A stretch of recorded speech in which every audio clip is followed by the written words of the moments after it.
Welcome to the College of Wealth podcast, the ultimate financial guide to help you understand your financial stresses and how you can build from it. Your lessons won't be in class, and your projects can either save you or earn you money. We host episodes 2 times a week on Tuesdays and Thursdays to help you reach your financial freedom. Now let's get started with your hosts, Owen, Paradis, and William Goulet.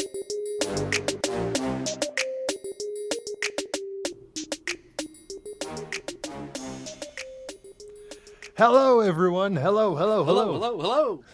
Hello. Everyone. My name is Owen Paradis. I'm here with my co-host, William Goulet, and we're proud to present to you the College of Wealth podcast. Podcast. Yes. This is the College of Wealth podcast. Done a lot better here today. Yes. We like to go and say this is a financial podcast that teaches you the latest and greatest information about money, because at the end of the day, this is a crazy money-making world. Crazy, yes. Money-making world, definitely. I straight to the point. I like it. You like it. I held back. I'm almost taken off guard here. Yeah. Put off guard. You're about to go, oh, come on. Yeah, I'm listening, man. But this podcast, we like to go and call it, we like to go and say that it's for money making. It's a financial podcast. But we have this introduction just to go and tell people that it's for entertainment purposes only. Okay, and it's so meant for... yes, for entertainment purposes only. No, not only, actually. Sorry. I'm messing up my own spiel. So yes to entertainment purposes. Yes. But I say, going forward, let's include in our pitch to our viewers the information part. You know, because, I mean, I like the entertainment part. I could sit here probably talking to you all day like we were doing an hour before recording. Literally, yeah. But... I say the info that you do, the research that you do is valid. And valid in the Gen Z sense as well. So, right on, man. So I say let's include it in our spiel. So let's call it infotainment. Put it all together for one word. One word, actually. Infotainment. What do you think? I like it. I like that. It's good. It's clean, to the point, because that's exactly what we like to call it here at the College of Wealth podcast, infotainment. Mm-hmm. We like to... both Will nor myself are financial advisors. We're definitely not financial advisors. No, certainly not me, Owen. Me either here by any means. True, yeah. But we like to go and provide this information and just get your wheels turning, and just to get a little bit of an idea of what's going on here. Yeah, we're really not those people to go and say this is not financial advice. Like, it's like, hey, you should purchase this stock. But this is not financial advice. Like, give me a break there. We don't do crap like that here at the College of Wealth podcast. That's not our cup of tea. Yeah, we say it because we have ideas, and it's truly to get gears turning. We're not trying to provide you a solution, but cover ourselves legally. Exactly. And we got 2 main reasons why we also do this podcast. Cash making. And saving money. Depending on the situation, right? Yes, that is correct. But in this case scenario, we're going to be talking about saving money. We're going to be talking about money saving. I think it's the first one in probably 30 episodes that I put the emphasis on the right one. Yep.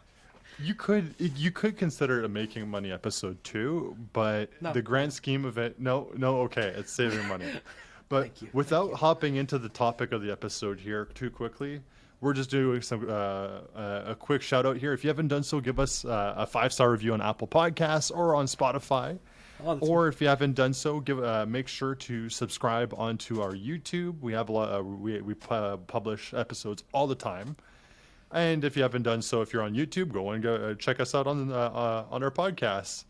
And we're on our way to upgrade some of our YouTube as well. So the more you stay tuned, the more value you get out of it, you know? But there are going to be some visuals. But talking about visuals, make sure to also check out our Instagram at College of Wealth Podcast. The most visual social media platform we have. And aesthetically pleasing. Exactly. So without further ado... now that we got all that in, we're going to be talking about episode 112. And obviously, if you're here, our listeners obviously know the topic, but Will doesn't know the topic. I don't know it. I'm still waiting. that is things to consider with a crashing housing market. In a crashing housing market. Okay, that sounds quite relevant. And I'm Or saying soon. that yeah, so today we're going to be talking about things to consider in a crashing housing market. And I'm only using this term, and we'll be discussing later on as to why I'm talking about a crashing housing market. But I'm just, it's kind of sort of insinuating if there's a market downturn in general. That's kind of what we're talking about during a market Yeah. downturn. Well, I was going to say, why is he talking about that? I'm like, well, I hope he's right. Well, It creates opportunities. Actually, you know what? I'm actually going to throw this in right now. Oh. I'm adding part 2 of Quote of the Week, which, by the way, is a new format that we're doing now. We're doing same person, 2 quotes a week. Okay. And yes, so, I like that. again, this is from Sun Tzu, the Chinese army general. Okay. And he says, in the midst of chaos, there is also opportunity. And I think it's just so relevant with the potential of a downturn, so good. right? Yes. It's totally true. I like it.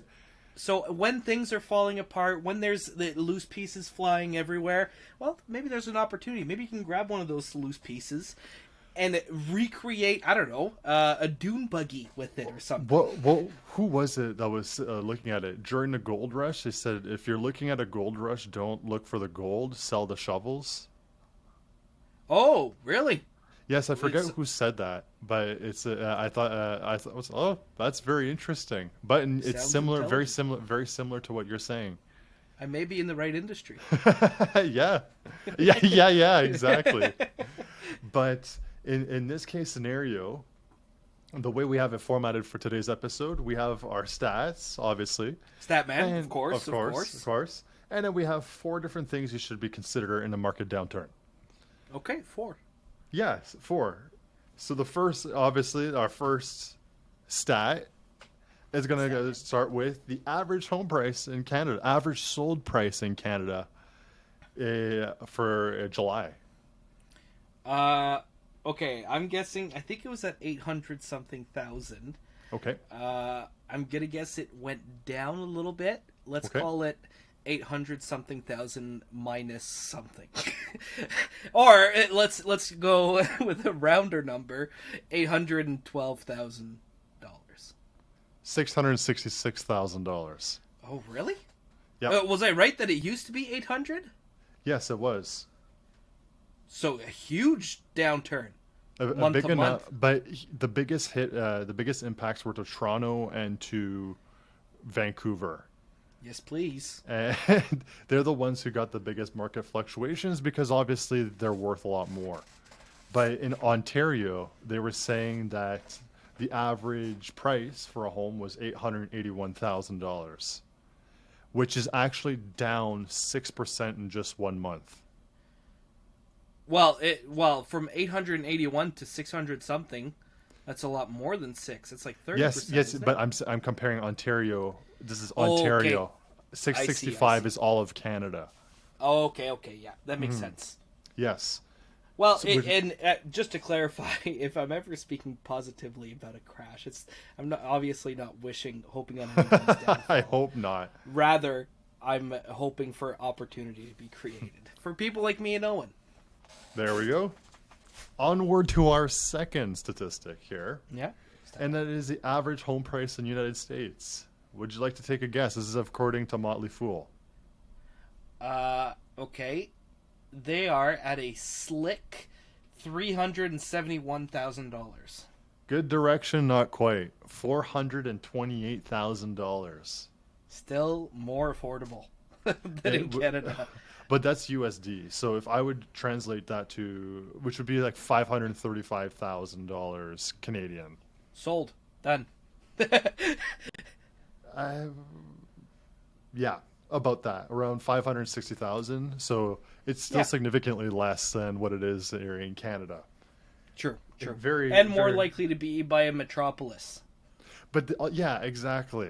And you're going to have bigger metropolis. Like we said, in Canada, you have 2 big ones, Toronto, Vancouver.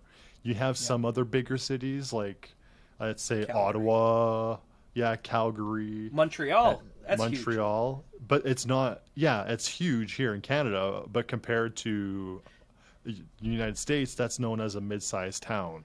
Yeah, exactly. Like city, I should say, mid-sized city. Well, we think Sudbury's pretty big. You know, anyone who's from Northern Ontario, they look at Sudbury and population, a forced population of like 200,000 or it's 180,000. 180. I know you keep up with it, so I can always count on you there. And we're like, oh man, let's go to Sudbury and have an exciting adventure in the city. But yeah, so needless to say, in these case scenarios, it's still extremely high, like a lot higher than what it was before. Yeah. Especially considering 2 years ago it was like $200,000, 200 some odd $1,000. And well, let's also, I'm sure we'll talk about it, but the cost of borrowing as well. Yes, we definitely will be. Our third stat actually talks about a bank in particular, and that's RBC. Okay. And RBC created a report expecting Ontario and BC prices to go down by how much by the end of 2023? Oh, the end of 2023. Wow, we already saw a big one. Let's say the average 25%? 45%. Wow. Yeah. Okay, so I'm not buying till the end of 2023, I guess. You also need to realize, though, just in retrospect, like, just in the city that I live in the last 3 years, it has gone up 60%. Oh, wow. So, yeah, I guess so. I mean, the market that I live in, I mean, I guess if you talk to any real estate agents, they'll go and say, well, this city's a diamond in the rough. Mm. But I kind of have to agree in that sense that the city that I live in was more than likely undervalued. Yeah, no, yeah. That was probably the case. And so I could kind of see that, but in general, they're saying up to 45%. And we're going to talk about that in some of the next segments. Okay, but our last stat has to do with the typical buyer. Okay. Did you want to take a guess at who's the most common buyer in the United States?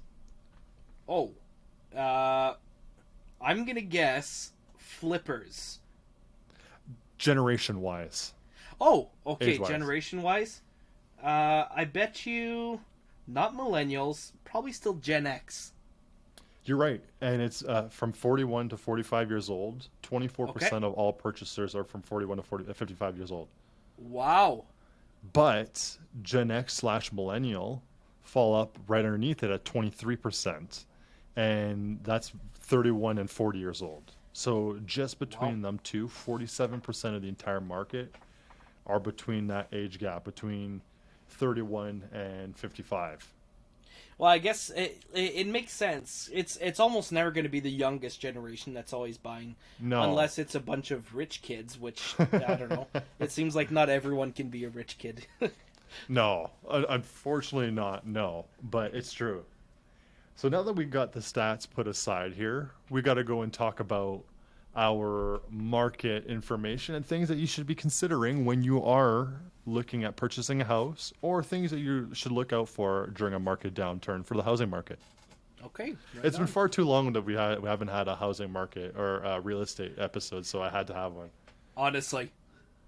So the first thing you got to go and realize is that the market fluctuates no matter what. Yeah. No, it's true. No matter what, I hate to break it to you, you are going to get a year that the market may not go as high as what you expected, or it may have a few months that the market may go actually negative. True. But the market typically goes up. There's a reason why housing has been known as one of the safest hedges out there. Yeah, it's so weird because there's two mentalities, eh? There's the mindset that your house is your best investment. Yep. And there's the different mindset where it's a house is the worst investment you could do. Because while it does go up historically over time, yep. It's a lot of money spent for, fixed domicile. And a lot of people think, I don't know if it's been confirmed, but this was actually a scheme created by banks. Because banks, what do they want to do? They want to loan money out for a big ticket item. Mm-hmm. Like, okay, so apparently they started making commercials saying, what's the American dream? buying your first home and buying a home, having a home where your family's raised. And that really connected with people, and people have been obsessed with home ownership, and the banks have been obsessed with lending out mortgages since. And this is actually, I don't know if I should talk about interest rates right now or if I should talk about it later on. I will wait, but remind me to bring up the point about interest rates later on. You betcha. At point number 3. At point number 3 specifically. Okay, will do. 2. There we go. 2. Okay, I'll do that then. So in this case scenario, typical growth in Canada is around 6%. United States around 4.5%. 4.5%. We're talking about that beforehand. Yeah, no, that's 2 right. episodes ago. But it just shows you, like, right now, that's not beating inflation. But the growth of homes have definitely surpassed that the last 2 years. Yeah, definitely. They've definitely I guess it does inflation. bring the average up. Does the average of 6% and 4.5% exclude the recent growth? Just typical. I would assume that Okay. yes. I would assume yes, because in these cases it's very atypical for that type of growth. Yeah, definitely. And the other thing that a lot of people also act on for these types of things is, although since the market's going down, like you said, it does give you the opportunity for better prices. True. So even though you end up getting a scenario that, yes, I'm scared the market is going to go down, it's going to crash, then just wait. But the market can also go up. True. I hate to break it to you, but it typically goes up. Yeah, and I think that's an important thing to consider is growth happens in the housing market, like you said, 6 and 4.5%. But growth is not linear, and that's the thing, is that it goes up and down. And same thing with a lot of times salaries. Yes. It'll never just keep going up and up and up. Similar to the housing market, it'll go up and then, oh, sorry, it went down and it's not worth as much. But if you hold on, it'll keep growing. Growth is not linear, but it's true. It's there. Exactly. It's a huge thing. And the cool thing about the better prices, although there is going to be higher interest rates and stuff like that, there's going to be less competition as well. Oh, true. Yeah. Ask yourself this: how many people did you know buying homes right now? Right now? No. Well, not right now, but in the last 2 years, Everyone. I have never met this many people who were purchasing homes. I literally have never. I was always curious if it was an age thing, because we are finally getting at that age. But let's say we compare this month to 5 months ago. 5 months ago, everyone was looking into buy, and now. And I don't know a single person who's actively looking to buy right now and is really strongly searching. I haven't either. And everyone's scared, I think. But I like I said, I've looked at a few homes beforehand too, and the market has changed a lot, and it gives you some positive points that we're going to be talking later on as well. Oh, nice. Yes. And in this case scenario, like if you're just like thinking about market fluctuations and stuff like that, if you're so concerned about that, maybe don't and if you're planning on staying only for short term with right now, maybe it's not best to buy a home short term. Yeah, true. Because for a short period of time, if you're planning on beating what you purchased and make a quick return, unless you got a steal of a deal, maybe it's not best to purchase a home right now. Well, overbidding is probably not happening right now. As much. Yeah, sure, as much. Some people will always try to secure it for a big ticket price. Yeah. But overbidding is probably not happening right now as much. And at the same time, like you said, there's not as many people buying. So you got to sell that house to someone if you're looking to sell, you know? Yep. Well, that's exactly it. And for these scenarios, this also something that I have to say is timing the market beats timing the market. So like we were saying about if you're planning on holding a property for just a short amount of time, just to try and make a quick buck, this may not be the best time to go and do that kind of stuff. Unless you're planning on flipping. Yeah, I bet you even flipping right now has some form of risk. Oh, no doubt. Well, let's say someone changes the counters in the kitchen, and you're like, oh yeah, we changed that, so we're charging whatever an extra $5,000 more. Yeah, $20,000. You're like, what? I don't care. That's your problem. Why'd you change that? I would have been just fine with the other one. You'll become a lot more utilitarian during downturns.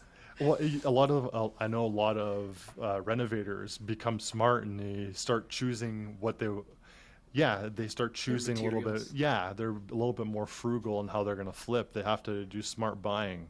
Yeah, true. So our second point here, which I will talk about this specific point in particular. And interest rates, remember Yes, the interest rates. Remember the interest rates. This is about your returns and your in profits. So if you're going to go and purchase a property, you got to also start considering the type of purchase you're going to be making. Yes.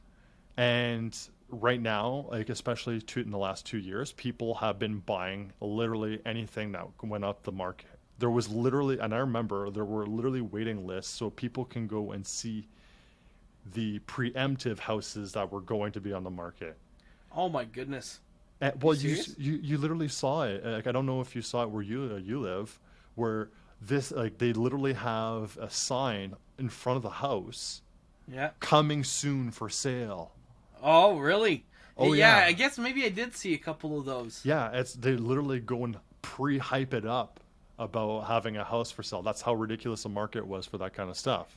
Which basically means get your finances in order because this thing's going to go quick. Yeah, exactly. But in this case scenario, now you're going to start looking at the markets itself. And it's a reality that with real estate, every city has its own market and its own economy.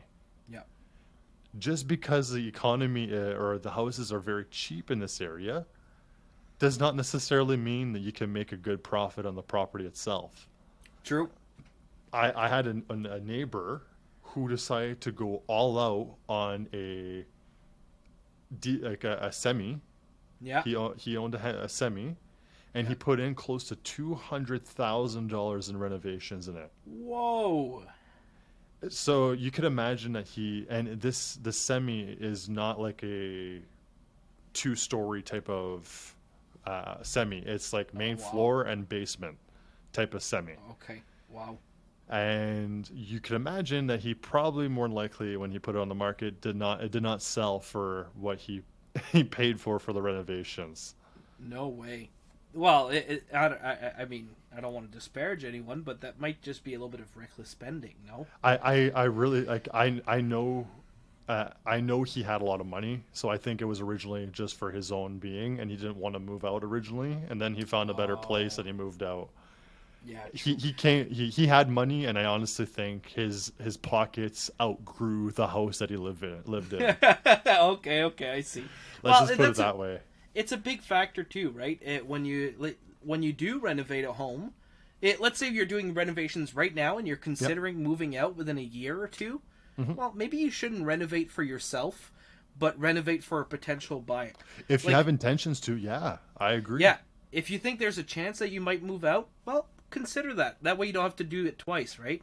Mm-hmm. Like if I'm a guy who loves having a pink room in every room of the house, and I'm like, I'd really like to have a pink room. Okay, well, maybe I should still consider just getting it all white and then be able to sell it after, you know? I agree. And it's funny because there are trends out there that I notice as well. Like black everything right now. Everyone loves black. Oh, I've been consistently loving black since I was a kid. But in this case, yeah. But like, there's a house just down the street where I'm going to have to go and say they adore black. And everyone on the street has been loving their house. Black siding, black paneling, a straight black shingling, black tiling, like black bricks. It's like black everything. and they got a nice wooden deck, like nicely stained. Yeah. And to make it pop out, it looks very nice. Oh, yeah. No, and that's of course, they got the black Jeep and the black massive pickup truck. Wow. They went all out on the black, and You're gonna have to send me a picture of that, Owen. I really want to see it now. But everyone on the street says, "I love it," and it's like, I wonder how well this is gonna age 10 years from now. Black and white have always been clean looks, but when it's all black, I remember something to break it. I remember 10 years ago that was known as emo. So gothic. Yeah. So true. not dissing the emo or the gothic culture by any means here, but that's what it was seen as. And now it's like, I like this. Well, I remember because I'm someone who usually wears black shirts or whatever. Mm-hmm. And I remember being asked like 10 years ago, just like, "Oh, are you like gothic? Are you like emo?" And there I'm like, "What?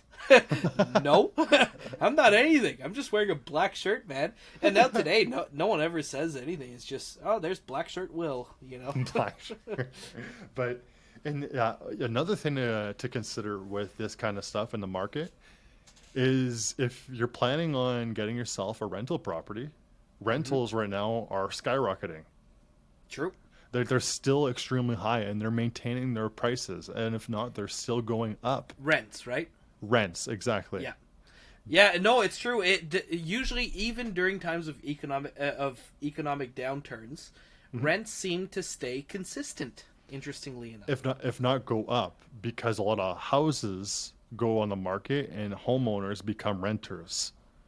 Oh, I see. Yeah, okay. There's not many renters going homeowners. There's more homeowners who becoming renters. Interesting. So higher demand and also lower supply because not many people are selling. Exactly. Not as many people are selling homes. Correct.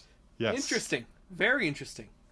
It is something that rent has actually typically the renting market is not correlated to the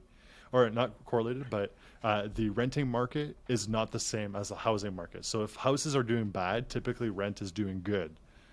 And if has housing rent ever gone down?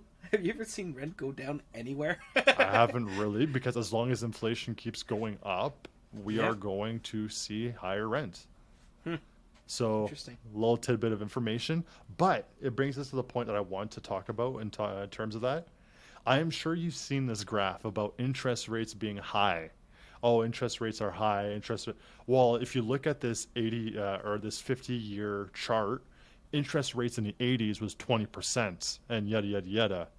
Like, I'm sure you've seen that. I've seen this exact graph with the blue line being spit up and chewed out every single way, and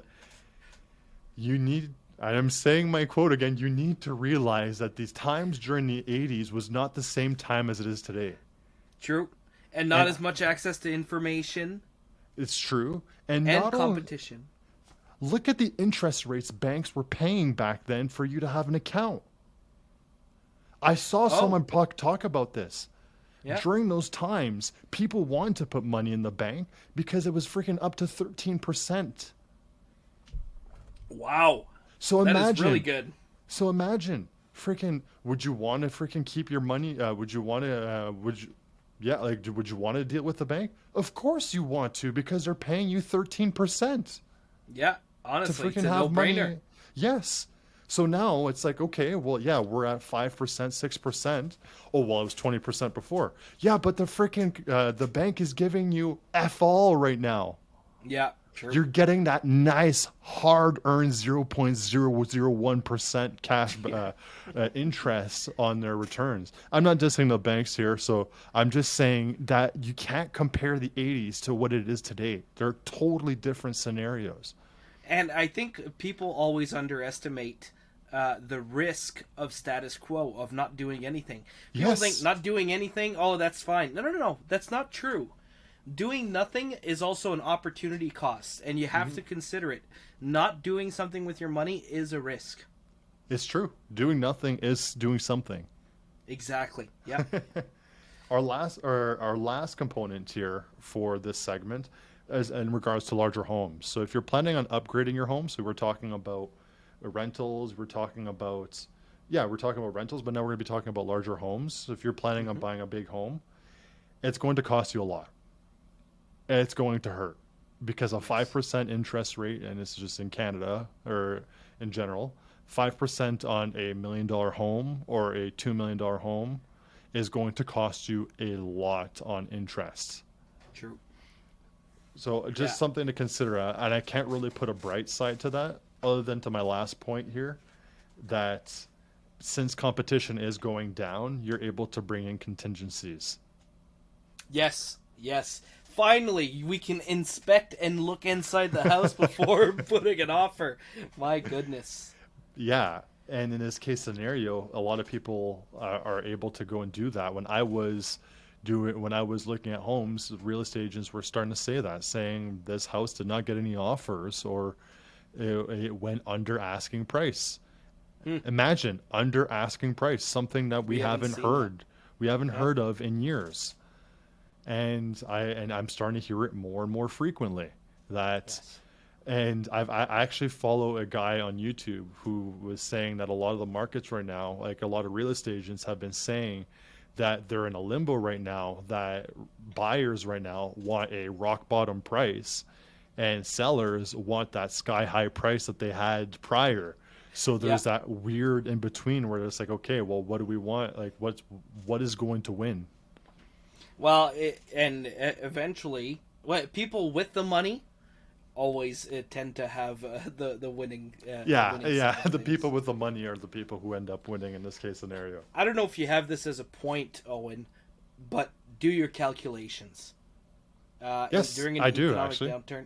Oh, great, fantastic! I do, and it's actually one of our last points, but we're going to talk about it at the end. We'll get into it. Yeah, we got time. And this brings us to our third point, our third segment. And it's about like the third thing that you should consider is, since interest rates are going higher, banks are going to be a lot more stingy when they come to lending out money. And I mean, I don't blame them in this scenario. You have a more volatile market. You have people, unemployment typically goes up in these scenarios. And if you are in a more risky domain, let's say you just got hired in a company that just laid off 25% of its employees. Yeah, your job may be at risk here. Yeah, and in this case scenario, they do start becoming a little bit. They start evaluating a lot more things. Well, let's just take some easy examples. $500,000 home. Yep. Let's say some lucky people might have been able to score something like 2% interest. 2% of 500,000 is what, $10,000? But yeah. So let's bring it to 5% now. 5% interest, which is, if you get 5%, you're still doing not too bad. Yeah. If we do 5% interest, what do we got? We got $25,000. Can you afford that extra $15,000 a year? It's a good question, man. It adds up quick, and that's exactly why they become a little bit more stingy in this case. I feel they just become. What's a better word for stingy? They become a lot more cautious, risk averse. Yes, cautious or risk adverse, exactly. And in this case scenario, exactly like you said, they're just taking less risks, and because of that, they're lending out money. That's the name of the game. So if no one is lending money, no one is taking money, and the people who are wanting to take money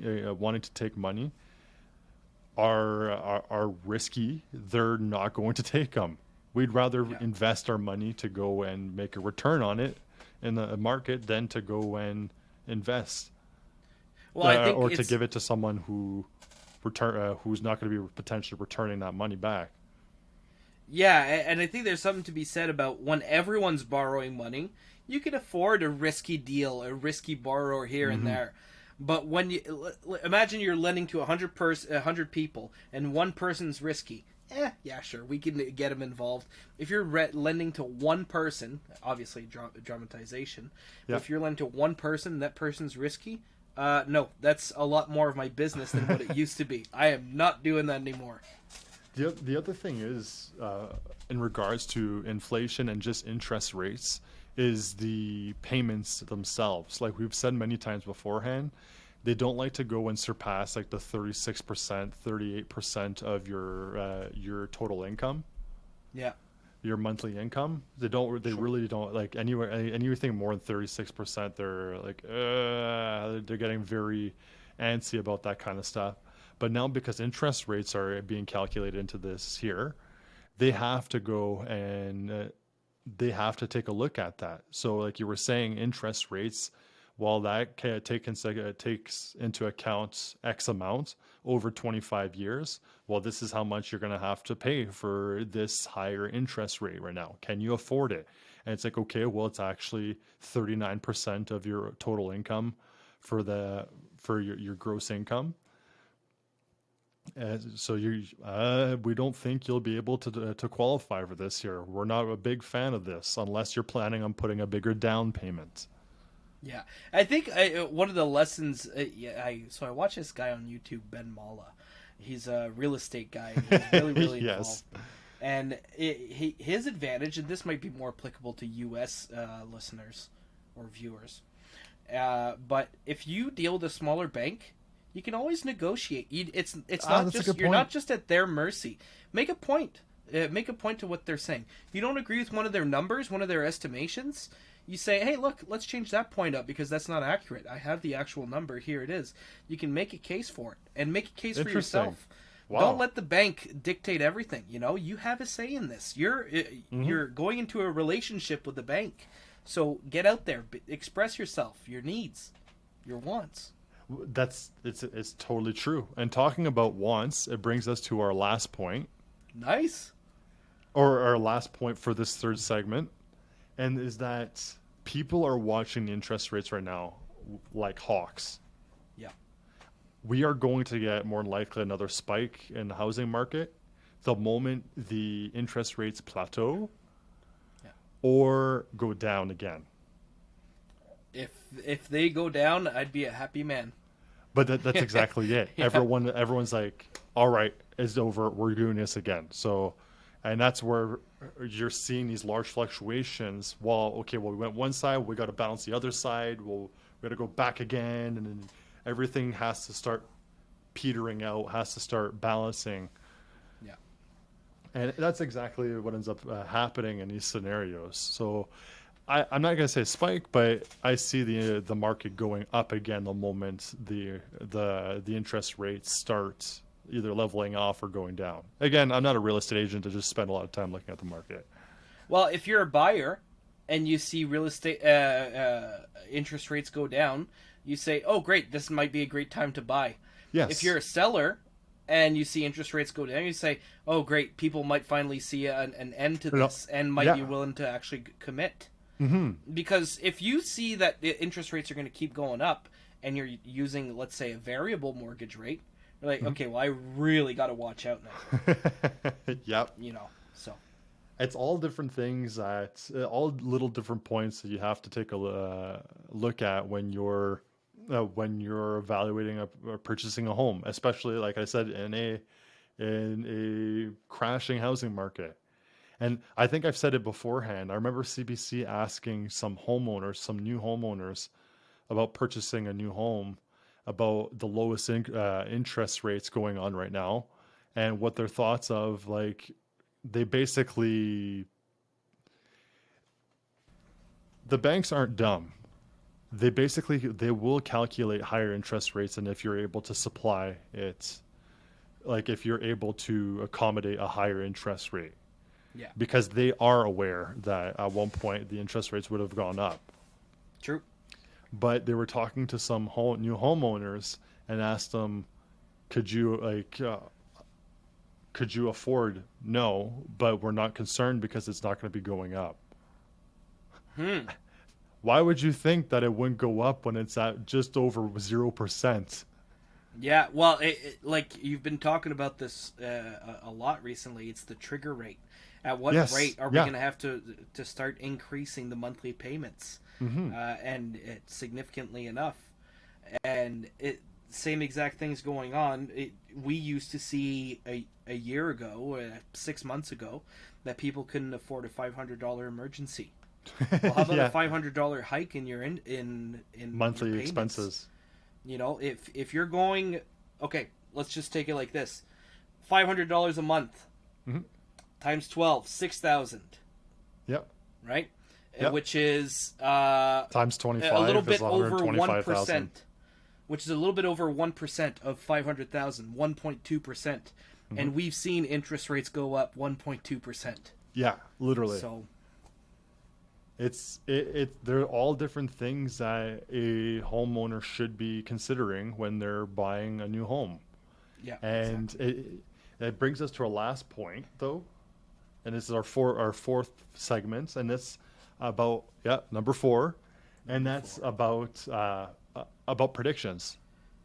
Stop spending all your time looking at experts and stuff like that. Predictions from experts aren't always the most reliable, and both US and I'm sure worldwide, but in Canada as well, they're notorious for not being the greatest at predicting the housing market. Yeah, well, the experts' advice, specifically their reliability of advice, is transitory. Yes, yeah, exactly. But you look at the experts, such as the government, they're going to try and fluff things up as best as possible. If they say things are bad, you know things are really bad, because they're going to do everything in their possibility to make it not, like we were talking about how they're absolutely avoiding to say the word recession. Oh yeah. To the they're point changing where definitions everywhere. They're changing the definition of the word recession just so they don't have to say it. Wikipedia, they're changing the definition where it's like, recession doesn't have a definite thing. You're like, yeah, except for 50 years of data.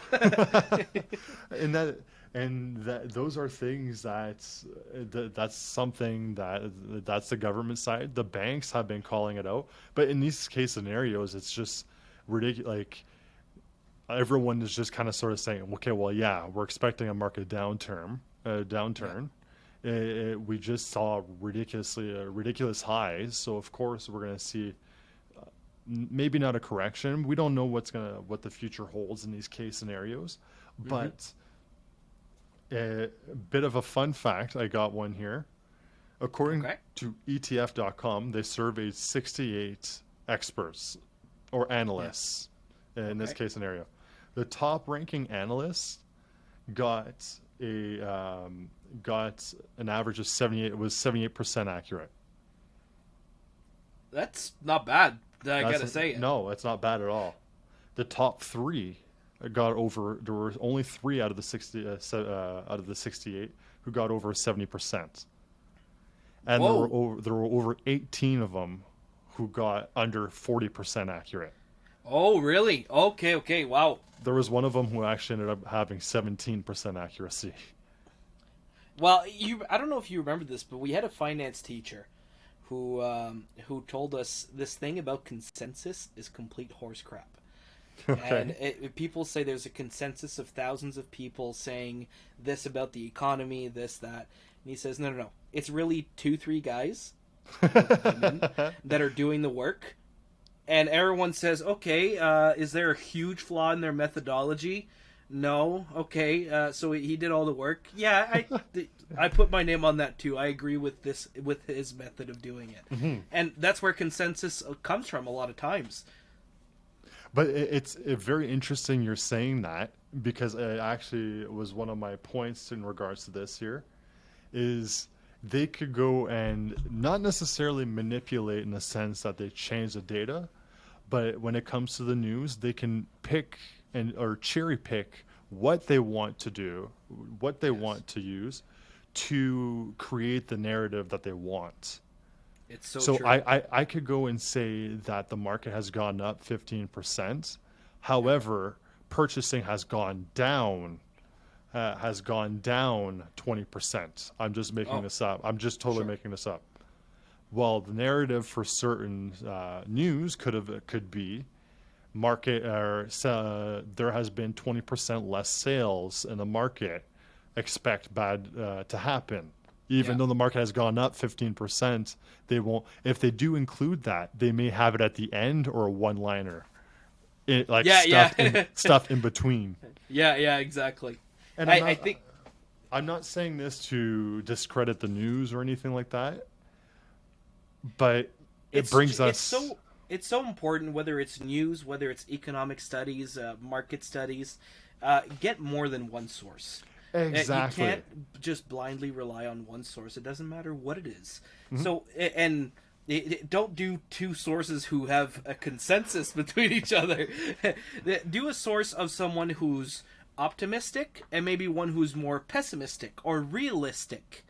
Yes. You can still be optimistic and realistic, saying, no, we're probably going to look at a downturn or something like that. Exactly. So you want to have a little bit of both, and then make your own mind up. Say, which one makes more sense? And sure, you're going to have your bias and everything, but it's your mind is going to be made up on better knowledge than those who just follow one. I honestly think that the biggest the biggest things I have to go the biggest I've been saying consider a lot. I've been saying consider way too much this episode. And this case scenario. Yes, I gotta find a better vocabulary. So the listeners and viewers, I apologize. I'm going to find better lines to go and change that vocabulary. What month and day is your birthday, Owen?